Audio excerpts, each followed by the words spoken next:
Hey folks, it's Dr. Gerstmar from Aspire Natural Health. Today I wanted to talk about what I call the distinction between biohackers and what I'm calling Pareto practitioners. So it's really about how to apply all of this health stuff into your life.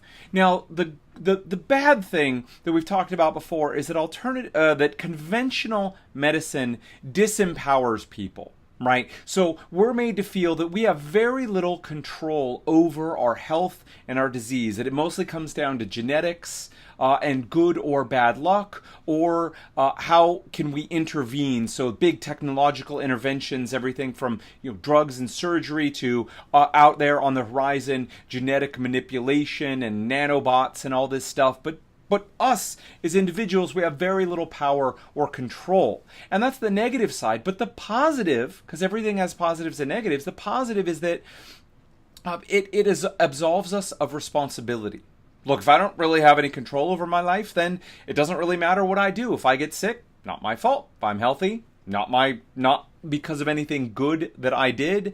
And you know what? I can just live my life however I want to and not have to take health into account because what I do doesn't really matter anyways. Now, when people discover whatever you want to call it, alternative, integrated, functional, natural health, however you want to say it, it's both, awesome and terrible at the same time. Awesome because suddenly now we realize, look, so much of what we do truly does impact on our health and disease. Listen, there is still genetics. There is still good and bad luck. But a good 80% of what happens to us, a good 80% of whether we stay healthy or we get sick, and if we get sick, how bad it is directly or indirectly under our control. Okay, that's wonderful because it says we have control. We are not passive victims of what life throws at us for the most part, okay?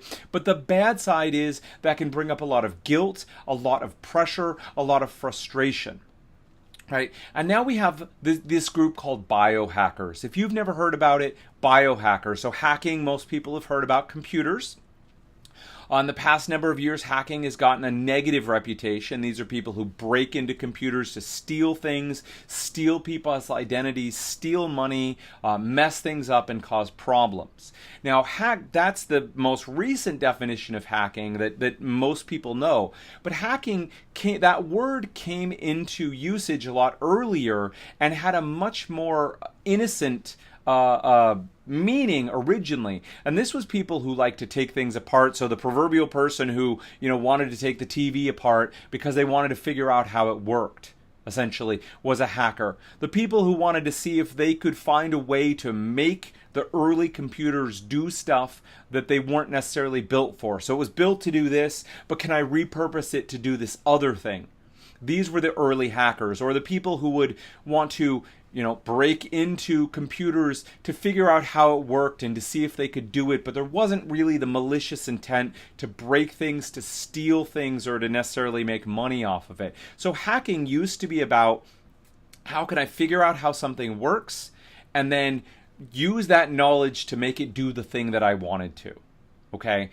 Now, in the recent last number of years, biohacking has come into play. And so there's some very popular people, at least in their corners of the internet, who've popularized this idea of biohacking. And two of the most recent ones have been Dave Asprey with his bulletproof concept, the bulletproof executive, bulletproof this and that, the idea of bulletproofing your life or making yourself, improving your performance. Another gentleman who's been really into this is Ben Greenfield. So you can find his work at Ben Greenfield Fitness. He is a triathlete and competitor and, in phenomenal shape. So let's talk about this. The idea of biohacking is that you can essentially supercharge your body and your brain. If you can just figure out the right tweaks, the right adjustments, you can go from human to superhuman. And the idea is, better energy, better mental and physical performance, better, you can make more money with your life, you can do more things with your life, you can enjoy your life more, you can have greater health for a longer period of time, you can, squeeze every last drop out of your life. And that's the idea behind biohacking. And there's really something very appealing about that. At different times in my life, I've gone more or less into biohacking. We're going to touch on this in a minute. And even right now, I'm experimenting with a Fitbit to track my steps and make sure that I'm more physically active. And of course, on some level, that's a bit of biohacking, right? Gathering some data to help inform and make adjustments to your life to get better outcomes. All right? So biohacking, there's a lot of positive about it. But there's also the negative side, and that's what we want to touch on. So if you go to Ben Greenfield's website, again, you check him out. He's put a tremendous amount of useful information out there, and he's a very impressive gentleman. But if you look at his regimens, his morning routines, his evening routines, how he structures his day, he's getting, blood testing and other testing, I believe, every quarter. So every 3 months, he's testing and adjusting. He's constantly playing with different machines and techniques, trying to, wring a little bit more performance out of his life. And that's fine. Listen, if you check this out or you're someone who's doing this and it's working for you, then by all means continue doing it. But I have several issues and concerns here. The first is the concept that we can become superhuman, if you will, this idea of bulletproof. Now, I know it's trademarked, but the idea that, we never have to get sick, maybe we only have to sleep 3 or 4 hours a night, that we can be productive and efficient 100% of the time. Every minute of your day can be absolutely maximized, that, you can avoid all sickness, all disease, all problems. This idea, whether one individual is talking about it or just the general idea, I believe is flawed.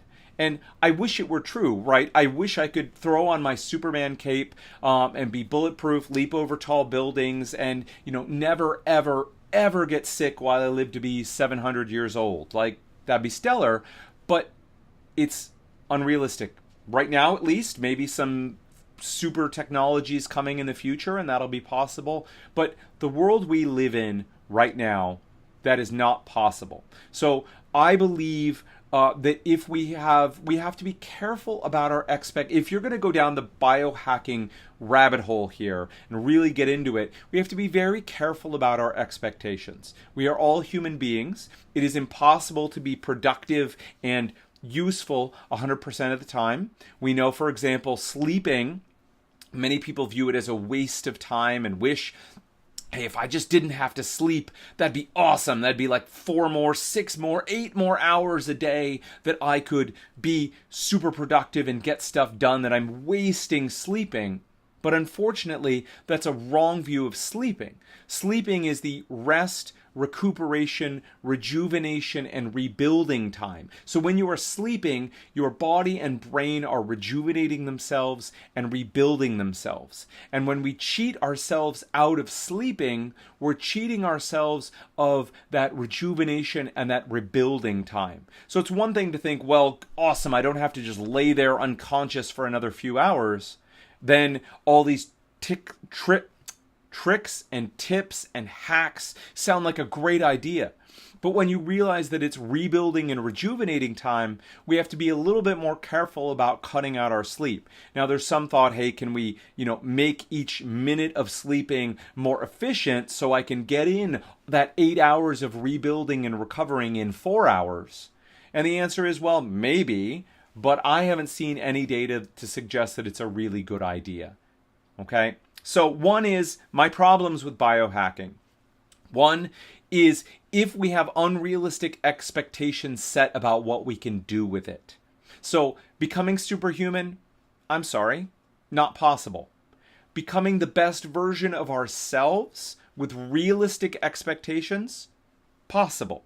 Okay? The second thing is the amount of time and effort that is spent in looking at the expense in terms of how much effort, how much time, and how much money are you spending, and the results that you're getting on the other side. So this is where Pareto comes into play. So for anybody who doesn't know this or hasn't seen it, it's also called the 80-20 principle. There was an economist named Vilfredo Pareto. He was an Italian economist back in the late 1800s and early 1900s, and he coined the 80-20 principle, what's also called the Pareto Principle. The 80-20 simply says, when we look at this is broadly applied, we pretty much look at anything, And we look at 10 of them, okay? So whether this is the income, like the income distribution in 10 people, the amount of money that 10 people make, or for example, like your email, you take, 10 people who send you email and you take a look at them, and it typically breaks down more or less in an 80-20 rule. So that's saying, to count your email, that of the 10 people who email you most, 2 of them, or 20%, will account for roughly 80% of your email, while the other 8 will account for about 20% of your email. And again, we can money, whether we time, email, whatever. If we look at the 10 wealthiest countries, the top 2 will have about 80% of that wealth, while the other 8 will have about 20% of it. Okay, so we can break this down to say, listen, there are 20% of health habits that will give us 80% of the benefit. And there are 80% of health habits that will give us 20% of the benefit. So there are a small number of health habits that will give us the lion's share of the benefit. And then there's a lot of extra stuff we can do that will proportionally give us a small amount of benefit. My concern, of course, is that most of the biohackers, pretty much all of it, is in the 80% that give 20%.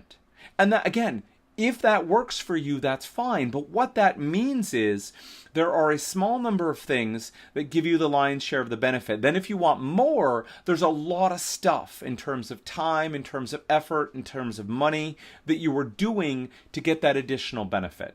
Okay, so my focus is first and foremost be what I call a Pareto practitioner. So there are 5 or 6 basic habits that are going to give you the lion's share of the benefit. And those are simply, 1, eating whole foods, right? Whole foods that are not a problem for your body, right? So, I'm affiliated with the paleo movement, which says, hey, be cautious about dairy and grains and beans and some of these other foods because they give people problems.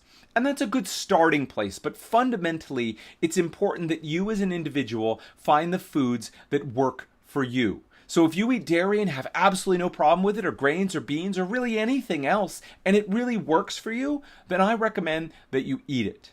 And if some of these other foods that any dietary scheme, whether it's a paleo or a vegan or anything in between, say definitely you should eat these things because they're good for you, but you find that they don't work for you, then you need to trust yourself and avoid those foods. And if someone says that this food is bad for you, but you eat it and it either doesn't bother you or it makes you feel better, then again, you need to listen to your body and eat that food regardless of what that dietary system or dogma says. Because listen, we're all about results over dogma. So you need to find what works best for you. So the first is to eat whole food and avoid things that hurt you. The second is to move your body on a regular basis. So that can be exercise or it can be movement, but we know we need to move regularly, which for me is where this comes into play, trying to encourage more movement in my day-to-day life. The third is sleep. We need to get enough and it needs to be good quality. For most people, that's going to be 7 to about 8.5 hours worth of sleep. If you find you can hack it and get away with 4 and it really truly is working for you, then awesome, but that's not going to be the case for most people. The fourth is going to be stress management. So we all have stress. We no longer ask people, are you stressed? We ask people, how are you handling your stress? Stress is huge, huge, huge, huge. And you need to have strategies in your life for how you deal with stress. The fifth thing is social support. So having people around you that you love and who love you back, who, support you, make you feel good, who you enjoy being around. Okay, and the last one, which I sometimes do and don't put in, but I'm more and more leaning to this needs to be one of these basic pillars, is some basic detoxification. Look, folks, we encounter more toxic substances and things in our lifetime than our grandparents, our great-grandparents, or our ancestors ever had to deal with. Do we have to do crazy things to help deal with that? No, not necessarily, but we need to be undertaking some basic detoxification measures, and that may be mostly built around our diet and lifestyle, or may have some supplementation and some other things in our life to help our bodies deal with this unnatural toxic load. So for me, being a Pareto practitioner is making sure that we're eating mostly whole foods that don't hurt us, moving our body on a daily and regular basis, getting enough sleep, managing our stress, being surrounded for the most part by people who love us and we love back, and on a yearly basis, having some things that encourage detoxification so we can deal with that unnatural toxic load. For me, those are the 5 to 6 basic habits, the 20%, that once we incorporate them as habits into our lives, are relatively low maintenance in terms of how much time, energy, and money we have to expend. Look, once we learn to eat well, that's usually the biggest, right? Once we learn to eat well, and it becomes habitual for us, a habit, it's usually not a big deal. Once we get in the habit of moving our body on a regular basis, it's not a big deal. So people often ask, okay, well, what about this supplement, this electronic device? Do I need to put current through my brain? Do I need to shine different lights in my eyes? Do I need, ice baths or saunas, or do I, on and on and on? Do I need these things? Well, they all can be helpful. But first and foremost, if you're not doing the foundations, forget about all this other stuff and focus first on the foundations. They may not take you from a sick place all the way to the healthy place that you want. They might, right? It might be enough just to fine-tune these things, and because people have, and you find all your health problems go away, you feel good, you look good, you perform well, your blood tests and other tests are fantastic, and you're healthy. You might find that they don't take you there. You might find that more needs to be done. But I can tell you that we can mess with your gut and your hormones and give you things, and you can take drugs, and you can use all sorts of devices. You can do polyphasic sleep and all sorts of crazy stuff, right? Crazy, but might be effective, but that 80% of stuff, and if you don't have your foundation built, it's not going to work. So for a lot of people, my recommendation is start with the foundations, the Pareto, those 5 or 6 things, right? Assess where you are in your life. Look, I have at different times in my life been a biohacker. I've tracked tons of stuff. I played with interesting and fun and crazy gadgets and gizmos and more supplements than, you could choke a horse with. To all in understanding how these things work, who needs them, who doesn't, how it affects me personally. I know as I've gotten older, so I now have, a busy practice, a busy life. I have kids. I have things I want to do with my life. Personally, I've slid back from doing a lot of that biohacking stuff to free up that time and energy to spend it living my life. Because the analogy that I want to leave you with is, imagine each of us has a car, right? Whatever type of car you want. And it can be, it is this body, it is this life, it's this vehicle that we use to go about our days. And now if your car is trashed, right? The motor doesn't work, the tires are flat, the doors don't open, right? It can be hard to get anywhere. And that can be like when we're sick, we feel bad, we can't do the things with our life that we want to be doing. So it's important that we maintain that car, we take care of that car, we have it in a shape so that it can get us the places we want to go. But on the other side of things, we see people, I've seen plenty of them, who, spend basically all day polishing, waxing, going, under and in the car, making sure each little piece is absolutely sterling and beautiful and as awesome as it can be.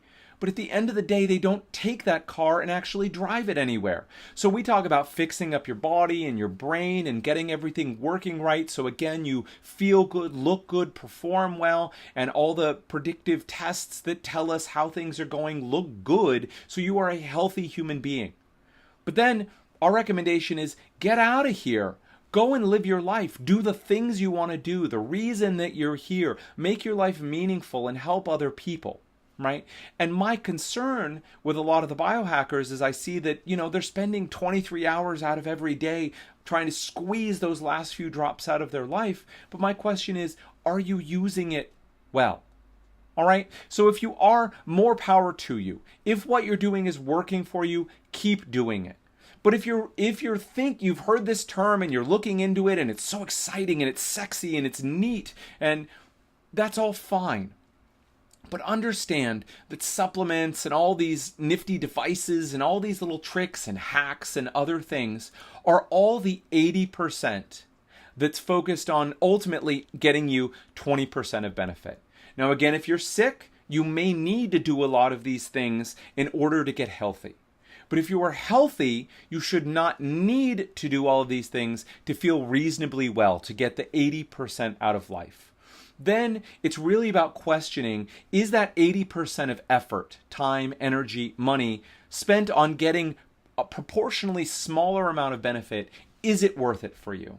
I'm going to argue that a lot of us mere mortals, normal human beings who are not trying to do crazy things with our lives, we'd be better off taking that time, energy, and money, and instead of using it to do all these things, using it to actually go out and do the things that are meaningful for us.